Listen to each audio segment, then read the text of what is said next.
Pterodactyl. Pterodactyl. Baracco.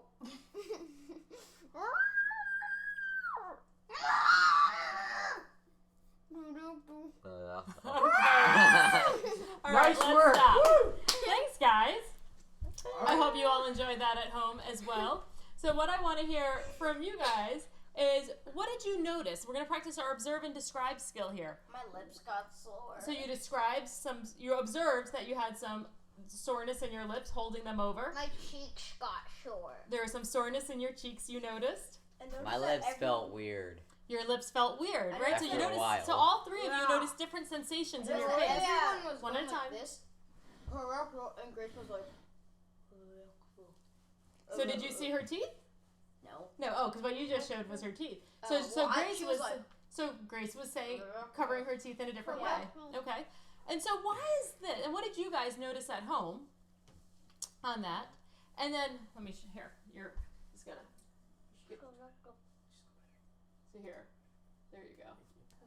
And then, so what I need to know from you guys, why is this relevant? Why is practicing something like this as a mindfulness exercise, how is this relevant to our everyday lives, living in COVID-19, being outside or at school, or when we're just doing things? We're in. Like, we're all in. Like, you're fully participating in, maybe regardless of any silly judgments you're having in the back of your mind? Yeah. Mm-hmm. What else? Why might this be present? Or by relevant? And you guys at home, let me know why you think it might be relevant. What does relevant mean? What does relevant mean? Why do we practice this so that we can use it for mindfulness? Instead of just fun a game, like, why is it a skill? And why do we use it? Being in the moment, not thinking about like anything else. Okay, so Full on. full on jumping in, being in the moment and not thinking about other things. Where do we have to practice being in the moment during our day? School. School, you're practicing being in the moment during school. Basketball, we're practicing being in the moment in basketball. And sometimes we have to practice being in the moment in basketball and not thinking about what school assignments I need to get back to just be here right now in this basketball game or in this recess activity and not thinking about what to do, or thinking about what I need to be doing for my school assignment or whatever activity I'm doing right here, right now, and not thinking about what I'm going to be doing during recess later. So we're practicing being mindfully in this moment in the games like this, so that when we're out in our lives, we're able to practice doing whatever activity we're doing mindfully in the moment and not thinking about what's next or what we just missed. Does that make sense? What questions do people have at home about this mindfulness exercise or how it's relevant? Fun in the moment. Fun in the moment, Yeah. right? Being right here, right now. Loved it. So there's a reaction. Haven't had time for anything else to come in yet at this point. Okay, we'll keep kind of monitoring that. Do you guys have any other questions or comments about that exercise? We should do it again. Okay? That's a This thought. lip was covering this lip. So you noticed that your lips It were was- covering each other? Odd. It was different? Yeah, and odd. Okay, what I love about this is that you guys were able to come up with a game, an exercise you like to play, and then we were able to show how it links to the mindfulness skills we're going to practice. So nice job. If you want to keep practicing coming up with things like that and we can link it to our mindfulness, we'll keep trying to add them to our exercises. Rose emotion. You got one from your acting class yesterday on how to throw the motion. We'll look at doing one of those also. All right. Any other questions come in? Comments? Nope, not that I saw. All right, so we're going to switch gears now. Jim's going to jump in. If you guys are just joining us for our class today, this is Student Skills for Surviving and Thriving During COVID-19 and Beyond, based off the lessons of the DBT STEPS-A curriculum that we developed. And we are going to just finish our mindfulness exercise, and we are going to jump in and teach our next emotion regulation skill of check the facts. So Jim's going to come up here, and I'm going to go man the cameras. Thanks, everybody. All right. You guys get Dad back again. All right. So here's what I want to talk about a little bit, right? And I want to kind of provide a little bit of an overview before we get going here. And I'll have Liz put up some slides that are going to help with this piece as well. So we've been talking about our emotions, right? We're kind of getting into this COVID-19 fatigue piece, right? We're starting to feel like, when is this going to be over? When we're going to get back to school or do whatever we're doing, right? And so our emotions are getting a little bit more raw, I guess, right? We're starting to feel them a little bit more. So I want us to think about, and Liz, if you can throw up the next slide there. I want us to figure out where we are in emotion regulation, right? So we talk about the big dialectic being acceptance and change, right? And so what we want to be able to do is show you that, because people ask me, you guys have asked me, Dad, how do you know which skill to do? When do I use this skill versus that skill, right? And the idea is that it depends, right? So we have to use our mindfulness skills to figure out where are we in our bodies? What's our body telling us? And based on that, we're going to use then a skill based on what the mindfulness tells us, right? So today we're talking about check the facts, which is over here on the change side, right? We learned about our crisis survival skills that were actually on the other side, right? And so Jackson, I'm over here. They're mindfulness skills, right? And then the crisis survival skills. What was the determining factor? Do you remember what we did for the determining factor regarding the, let me get this here for everybody. So what was the determining factor that we would do? 65. So we have this thermometer, right? This emotion thermometer.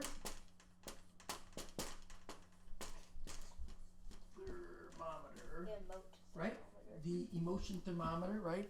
And what we want to do is we had to figure out, and so we'd have our line here, right? We have this emotion thermometer. Do you remember what the crisis level was? 65. 65. Great. I love it, right? So 65. Great. You guys were listening. That's our crisis level, right? Crisis level. And so that crisis level then determines if we're going to be on the acceptance side or the change side, right? If we're high over here, right? We're up way over here. What do we talk about doing? What do we use? Do you remember? Accepts. We do, accept. Perfect, Grace. And that's a crisis survival skill, right? So that's how we use our crisis survival skills up here, right? And we talked about accepts already, right? Crisis survival. What do we do if we're actually below 65? That's right. Good job, Ashton. Emotion regulation. So if we're below 65, we're actually going to use emotion regulation skills. Like that. And so, let's go this way. Regulation. And there's a picture that you guys at home can see, right? That's there. And so, what's interesting about that is that crisis survival skills are on one side of the continuum and emotion regulation skills are on the other. So the big question is, when people say, what skill do I need to use? I would say, okay, well, we got to figure out what your body's telling you, right? We got to figure out if you're above 65 or below 65. If we're above 65, it really doesn't matter what that emotion is. We know that if we act on our emotions above 65, because we're in emotion mind, what's going to happen? You most likely won't get what you want. Or make it worse. Or make it worse, exactly, right? So the crisis survival skills that we talked about were really skills to be teaching, don't make it worse, all right? So we taught that a couple of weeks ago. And so now, what if the emotion's not above 65 though, and we still don't like feeling sad, we don't feel angry, what's that? Regulate. We've tried to regulate, right. So now we're on the other side, we're on the acceptance side, and that's emotion regulation. And Mom, if you can go one more slide down. And so here's where emotion regulation sits, right? So we talked about the model of emotion last week, or 2 weeks ago actually, right? And check the facts is if we're below 65, all right, the first thing that we do is we ask the question of, does my emotion fit the facts? All right, Grace, did you have a question? Mm-hmm. Yeah. What if you're at 65? What if you're at 65? It's a mindfulness decision. Use your wise mind to decide which do I need to do. All right? So I think that's a great question. So if you're right at 65, I might take the situation and say, you know what? I think I'm going to use crisis survival because I don't want to make it worse. And once my emotions come down a little bit lower, and I'm sure they're below 65, I'll use my emotion regulation skills. Yep. All right. So why that's important is because when we're below 65 and we still want to get rid of some of our emotions or we want them to change, we've got to say, so now what do we do, right? The big question that we ask is check the facts. And when we check the facts, we have two different outcomes that can happen, right? So if you guys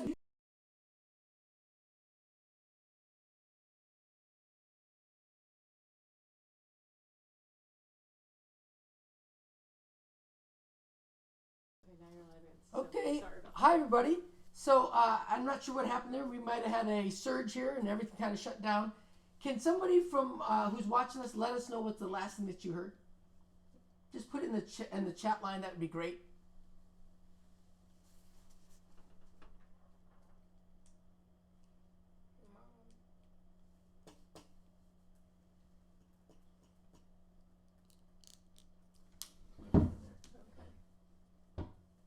Liz, you check my phone there. We already, No. Just Is keep there going, anything- Jim. what? Okay, we went offline. Okay. Yeah. We're back on Okay. now. So let me go back just a little bit. I'll try to guess about where we were. Okay. And so we were talking about. Grace had talked about what happens if you're at 65, right? And I said I would probably make the wise-minded decision to not make it worse. And if I'm not going to make it worse, what skills am I going to be doing? Emotion regulation. No, if I'm not making it worse, Survival. crisis survival skills, right? Emotion regulation skills are on the other side of the continuum, right? And so now we're going to talk about, though, being on that emotion regulation skills side, right, the change side, and we're below 65. So if we're below 65, we say, let's check the facts, right? That's our first question. So if we check the facts, right, we'll check the facts. Two things can happen when you check the facts, is where you were. Okay, check the facts, great, right? The facts can fit or they cannot fit, right? Correct? Mm-hmm. Ashton, you're laughing because, well, yeah, hello, Kind of right? obvious. Of course, right? It's like, yeah, they're either a fact Not or fit. they're not. Well, and here's what's going to be important about that, though, right? Fact or opinion. Or they fit, right? Yeah, I'll just do that. That's okay. So, Ashton, in your handout of 17.2, it's on page 433 if you have your book. I want, Grace, I want you to read the first statement at the top. What does it say? Nice and loud for everybody here. Many emotions and actions are set off by our thoughts and interpretations of events, not by the events themselves. Great. So many of our emotions that we have can be set off actually by the interpretations, not actually the events. So we're going to get an event that happens like this, event. It sets off a thought that we might have, thoughts. And then we have feelings, right? We have our emotions. E-M-T. All right? Those are emotions. All right? That can happen. Can you think of any times when you've had... Yeah, go ahead, Jackson. Perfect. When I come back in from being outside Yep. or doing something and I see the basement lights back on, I immediately ask, "Where's Ashton?" Where's Ashton? Right. So you're already... There's an event that there. It provokes something. You're already like at this emotion, like, oh, my brother forgot to turn off the lights, right? Or he's downstairs playing video games without me. Possibly, right? And then the emotion happens again, right? So we can have those. So sometimes our thoughts fuel those emotions, right? We also can have times when we have an event, and guess what's next? The emotion comes next.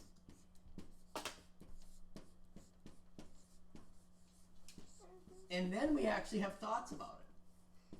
And you're like, well, how does that happen? Well, how about when you've ever been out riding your bicycle, maybe those of you at home out riding your bicycle, and you've almost fallen, right? Or you almost hit something. You hit a big bump, or there was something in the road, and you reacted really quickly so that you didn't fall.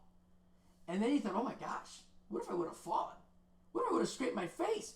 Well, I have a date tomorrow, or I've got something. I can't afford to do it. What if I broke my arm and I have to go to the hospital, especially during COVID, right? We start having these thoughts, and guess what happens? Our emotions go higher and higher again, right? So we can have a prompting event that provides us with thoughts, and then we have an emotion. We can also have a prompting event that we have an emotion, and then we have thoughts to it. Now, has there ever been a time when you've had an emotion on an event that was really not very scary, not very... Yes. Yes. So give me an example, because sometimes we do this. It's not the event; it's actually our interpretation of the event. So go ahead, give me an example then, Ashton. Like something that's not very scary, but you think it's really scary. Or you have an emotional response. It doesn't have to be scary. When you're going fast on a bike or a skateboard down the hill. Loud. And when you're going fast on like a manual vehicle, Okay. like a bike or a skateboard, and Yep. then like you can't stop, Okay. And then what happens there? you hit a pole. Okay, if you hit a pole, that might not be good, right? Idea was I'm thinking about things though that may be happening around in your house, all right, like they happen in our house. So let me go back to Jackson's example, all right? If I say, hey, Ashton, you can have some screen time downstairs. You gotta go. The event is actually Ashton gets screen time. What's your emotion? What's your immediate thought? Why does he get to have screen Why time? does he get to have it? Right? What's So the going event isn't on? prompting. The event is neutral. It's Jackson's thought like, hey, wait a minute, how come he gets to do that? And I don't. Right? And I don't, right? It's unfair. And then you start getting angry at Jackson. Does that ever happen to any of you at home where you've got siblings and it's unfair? That doesn't work, right? Grace, can you think of any examples where that might happen, where there's an event that happens that's pretty neutral and your reaction is pretty strong to it?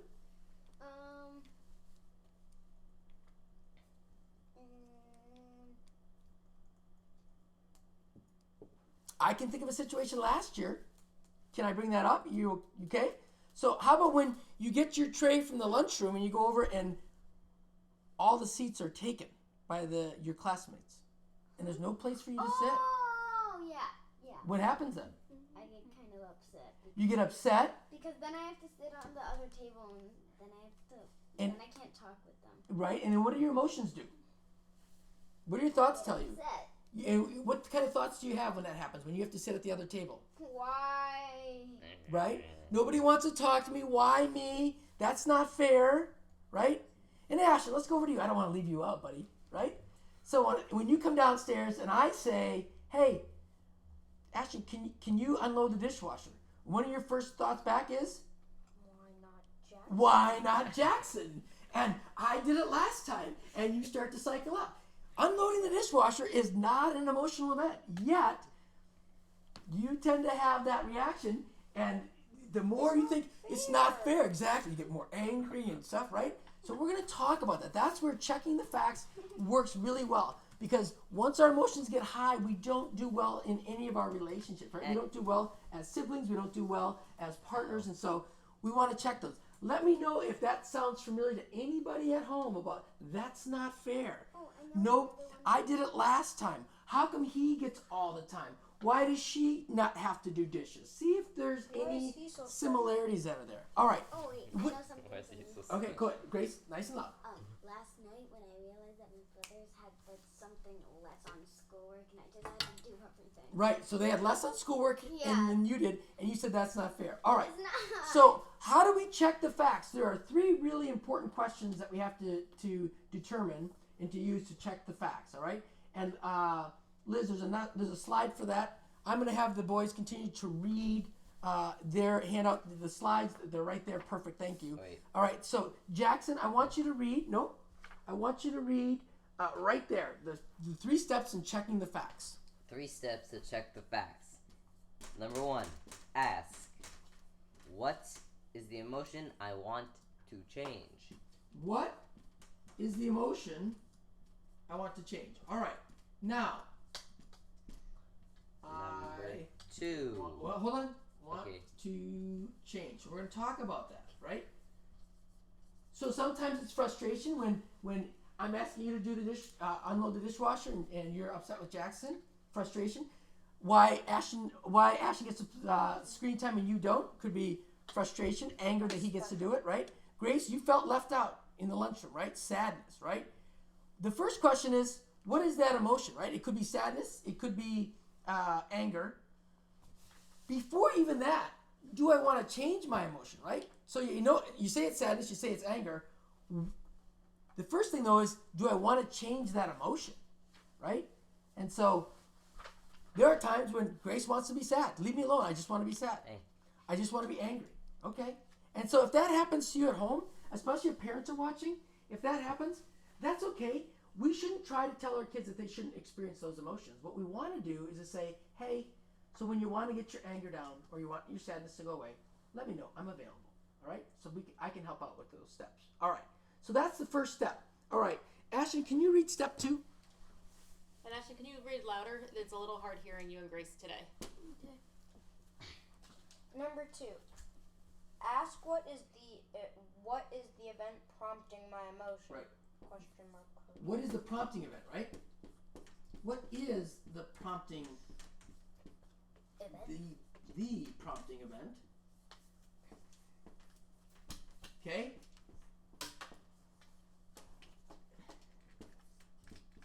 And am I thinking about that in all like in black and white thinking? Am I thinking that in the correct? So what is it? Dishwasher, screen. I just didn't put the cap. Lunchroom, right? And then maybe screen time, right? Those are all neutral things. So what is that prompting event? All right. And Grace, nice and loud for number 3. Am I interpreting the situation correctly?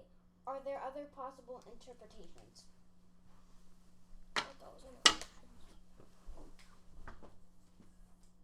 Are there other interpretations?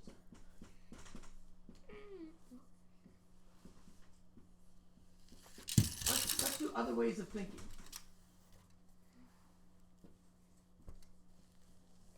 Are there other ways? Okay? So is it possible that there could be other explanations? Is it possible when you didn't have a seat in the lunchroom that it wasn't because they didn't want to talk to Grace? Maybe they ran out of room. Is it possible? Yeah, because there's 7 girls and There were 7 girls, right? yeah, and you can only put 3 on a bench. Okay, so if you looked at it that way, maybe your emotions wouldn't be so sad. Is it possible, Jackson, when Ashley goes down to play video games, Because I emptied that, the dishwasher. that he emptied the dishwasher 3 times in a row, or that he did all pulled his weeds? homework. Is it possible? Yes. Would that get some of your emotions down? Possibly. Probably, right? So he worked to earn that, right? And so I think that would be helpful. Ashton, is it possible when Jackson gets to do some things that he has earned them that you're saying, how come that's not fair? Is it possible? Is it possible? Yes. As he goes like this. Yes, it's possible. Okay. Yes. I get it. Of course. Right. So those are the things that we have to ask ourselves in checking the facts, right? And again, keep in mind if we come back, so those of you that might be just joining us a little bit late, we're working with, we're trying to do a skill that's called check the facts. It's on the change side of what we're trying to do. We're trying to reduce our emotion severity. And when it's below 65, the first question we want to ask is, does my emotion fit the facts? There's yes, it fits the facts. There's no, it doesn't fit the facts, right? We're at the spot of, let's work with, yes, it fits the facts, all right? So we're at that spot right now. All right, so as our emotions fit the facts, when do we know an emotion fits the time, the situation? And so where is that? And so, Liz, if you can go down that slide, that box. All right, so I'm going to erase this again, all right? And we're going to talk about some of the different emotions that we have, and when do we know that emotion the time of when we're experiencing it. All right. Here we go. So let's look at our first one. Ashley, I think you had mentioned it for our emotions is fear, right? So let's put fear up here. When does fear fit the facts? When you're scared. When you're scared. All right, what else?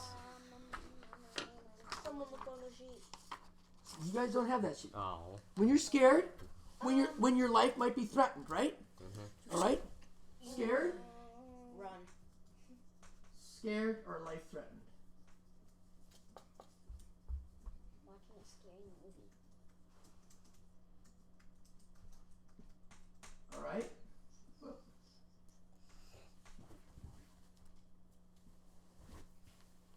Threatened. That sounds good. All right, so that's one. All right? So, how about anger? Because we had mentioned anger before, Jackson. Anger is a pretty powerful emotion. Yeah. Let's do anger. When does anger fit the facts? When you're When frustrated. you're angry. When you're frustrated. Okay, that's true. What kind of things make you frustrated? Right. Oh. Unfairness. Unfairness. Or what you think is something that you want to do is being blocked, right? So a goal of yours is being blocked, right? So a goal is being blocked, right? That would happen like when I'm driving and somebody's in my way and not going fast enough, according to Dad.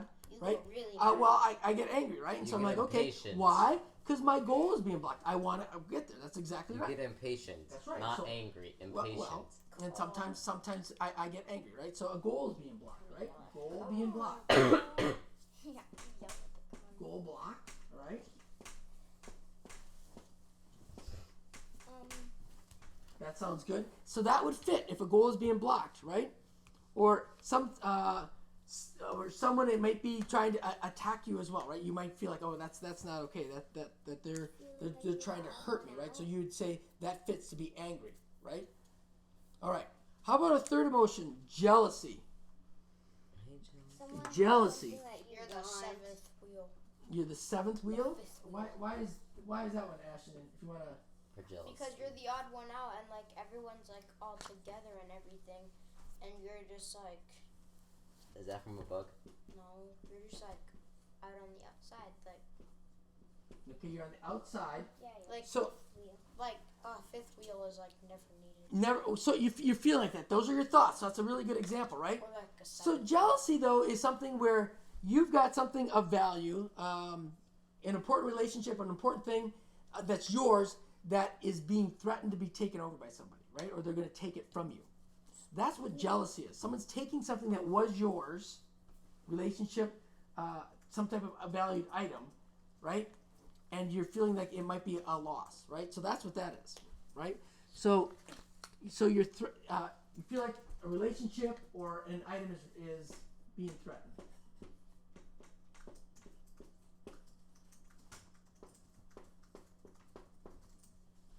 Yeah, threatened again.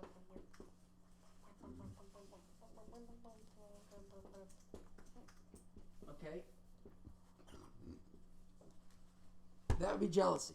How about love? Grace, show your shirt. Yeah. What does that shirt say? Stand up so people can see in the audience. Stand up.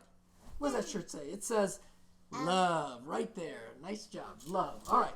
So what about love, Grace? When is love appropriate? When does love fit the facts? When you're in love. It's Grace's turn. She's got the shirt. None of you guys wore the shirt. What? So when does love fit the facts, Grace?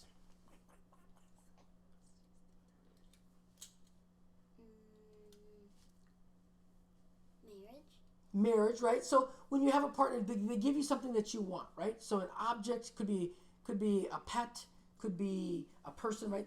They give you some of the desire and need that you want, right? So get needs that you want. Get the needs that you want.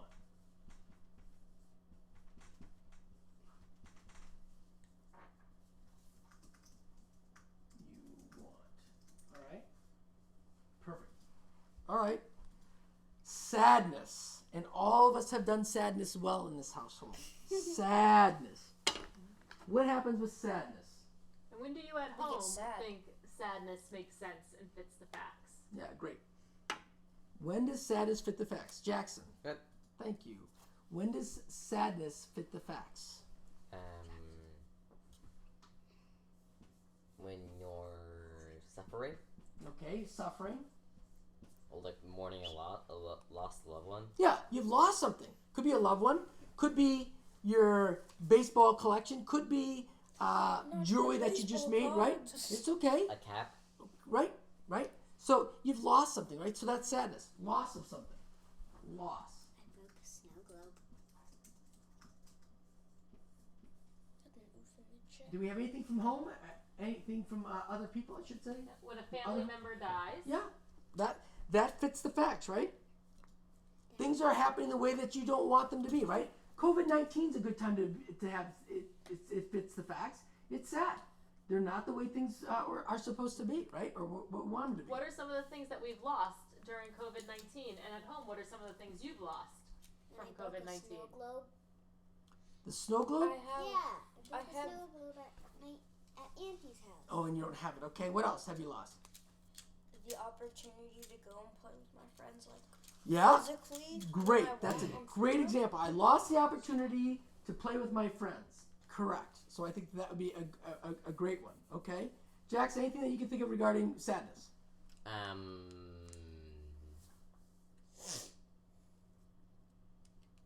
Not at this point? Not at this point. All I right, think the not school coming. play. I was gonna say Uncle Jay. But that's that's said, and that wasn't had to do with COVID-19, right? So that my Oh, so Right. is that Family related member, to yep. COVID-19? Tracy, Yeah, other, it's a school play. and other people said their loss of school. Another person lost their snow globe too, and that made them what? sad. 2 snow globes. Yay! I'm not the only one. So now you're glad that you're happy that somebody else is there has lost the same thing you have. You just it's a bonding. I was just valid. right. It's validating. So it's a bonding. Correct. That was good, Ashton. You have been paying attention. I like that. All right. Coming back to you then, Ashton. Shame.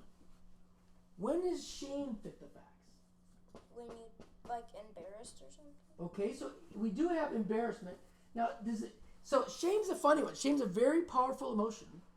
Shame often fits the facts when we feel like we've done something wrong against our community, against the group that we're in. We feel like we've broken some cultural norm or some tradition or value of our group, our membership, right? So we feel like we're going to get kicked out. That's what shame does, right? So we feel like we've embarrassed ourselves. You use the word embarrassed. I would say shame, right? And we feel like we're no longer going to be accepted in our community. So against our community, all right? So I'm going to do that against community. And it's a good thing, Liz, you're writing, because everybody at home having to read my writing would be quite a challenge.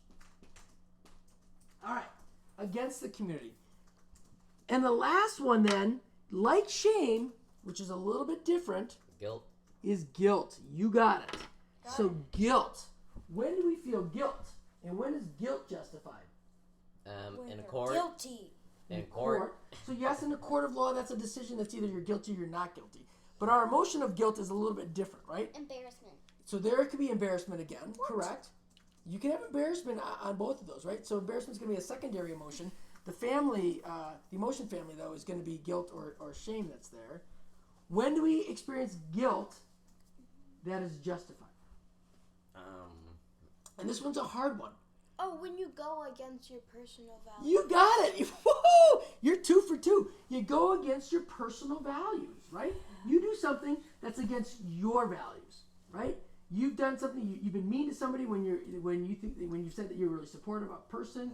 You've done something. Maybe you've hit somebody when that goes against your values. You've done something that goes against what you believe are your goals, and so that's exactly right. And then we've got a great question here from one of our listeners asking, let me just change the camera here, asking when you steal something, that can actually be both shame and guilt, Correct. right? Because you may feel shame because you got caught and somebody else knows that you stole it, so you feel shame there. And you might have gone against your own values, so you feel guilt for the stealing. Like, it's like you have this thing, but then, like, on the other side, the person who you took it from maybe, like, they're, like, just really sad now because, like, you took their, like, stuff. Right, or you're embarrassed that you got caught amongst your friends, and that goes against their values. And another person asks, can I feel shame if I set standards for myself above the community standards and I don't meet my own expectations? Go ahead. Yeah. That would be more of guilt, though, right? You're not going to get kicked out of the community. If your standards are higher than the community, there's not a threat that you're getting kicked out of the community. You just let yourself down. So Right. I would think that would be more. Right, and that may be one of the times where our shame doesn't fit the facts. Correct. It's not getting kicked out, and that's where we may have to work on bringing that what we call unjustified shame, or shame that doesn't make sense in this situation, to bring that down. Because oftentimes we feel shame about things when we shouldn't. Yep. When Great. it doesn't make sense. So here's why this is important. There are other emotions too. So we have 7 of them here, right? We can have other emotions. Remember or keep in mind, emotions tend to be things that are one word, that we can describe with one word, right? Those are our emotions, all right? And so thoughts are something like, I'm really frustrated, right? That's a thought. I'm upset. That's a thought, right? So it's not an emotion. So here's the thing. Let's go all the way back full circle. We now have figured out when situations will fit the facts for our emotions, right? When we have those facts that fit the emotions, we have 2 things that we're going to talk about. There are other skills. So when our emotions fit the facts, we can problem solve if it's solvable. And if it's not a solvable problem, like COVID-19, we can't solve that one. We have what's called wave skill. We just have to endure it. We can be sad, we can be angry, and we have to then just recognize that that's there, right? So we'll cover those in other lessons. We're gonna also cover on Thursday. I'm gonna cover what if the situation or my emotions do not fit the facts, and that's the big one, right? And so again, when we start, we're talking about the idea of that if our emotions below 65, first thing we do, and the decision-making tree is we check the facts. If the facts fit, we go to problem solving or mindfulness of current emotion, which I call the wave skill. So that's there, all right? And if they don't fit the facts, we're going to go to opposite action, all right? Those are the two important decision-making trees after asking ourselves, check the facts. All right. Any questions there? Okay. Any questions, Jackson? Great. So let's put up the summary points. Can we do that? Yes, we can. All right. And so here's the summary that we want to do. Here's what I think I covered, right? And those of you that are maybe following me in our books, or if you've joined us late, this is actually lesson 17 in our book. All right. And in lesson 17 in the book is check the facts and opposite action. I broke it apart this time because I think I wanted just to spend a little bit more time flushing out what check the facts is. I'll cover the opposite action again on Thursday, right? And so, and the handouts are on page 432, 433, and 434, all right? So here's what we learned, I think, today, right? Check the facts is the first question we ask ourselves if the emotion thermometer that we have is below 65, right? Oh yeah. Right? How do we know if our emotion thermometer is above 65? Mindfulness, exactly. So that's where mindfulness becomes a core, right? We really need that. The second piece that we learned today was changing our interpretation of the facts, if they do not fit, will actually help reduce our emotions, right? So what happens is that if we figure out that Ashton earned the right to go down and play video games on Xbox, it actually changes it, right? So your first interpretation did not fit the facts. Nope. Right? If, and here's the third point coming, if the situation or emotions do fit the facts, then we can use problem solving or wave skills to help us with our current emotion, right? To either reduce it or to help us sit with that emotion, all right? And so that's what we want to be able to do there as well, right? To be mindful of our current emotions and to either sit with it, which we'd call mindfulness of current emotion or wave skill, or to try to help problem solve. Any questions from my class? You were outstanding today. Yes. Yes. Yes. Yes. And I've got a great question from home. Do you check the facts for positive emotions too? Absolutely. You bet. Anytime our mindfulness skills are saying, hey, my body's having some reaction, we can go to check the facts. Where we don't go to check the facts is when we're really high up on that emotional thermometer. If we're in 85, it's not going to matter because check the facts is not on the, we're on the other side basically of the continuum there, right? And once that comes down, then we can start to check the facts, all right? Right, and a great example I think of is sometimes when we're feeling really happy or a lot of joy, or I'm going to go right here, we're feeling really happy or a lot of a joy, maybe during a situation where maybe we've experienced a loss, right? Or something scary just really happened as a family, or something sad happened, and instead we're feeling a lot of joy. So maybe we need to check the facts and say, does my joy fit the facts right now? No. Maybe I need to bring that down, and then I might do some assessment to what's happening and see what emotion might make more sense and fit the facts in that scenario. So it's always important to go back and look, and that's why our mindfulness skills are so important there. Correct. Great. All right. With that, thank you for being with us. We really appreciate it. Okay, we're going to be back here on Thursday at 10 a.m. Seattle time. Please have a good, skillful day, and next couple of days, we'll see you Thursday. Say goodbye. Bye. And please be sure to subscribe to our DBT in Schools YouTube channel, and then check out our Parenting Through COVID-19 live streams that happen every Monday, Wednesday, and Friday morning at 7 a.m. on both Instagram and Facebook at DBT in Schools. And you can get all this information on our website of www.dbtinschools.com. Thanks all. We hope you found this helpful. Please leave some comments and some likes so we know that you're finding this useful and that we can keep doing it. All right, take care and have a great week. Bye.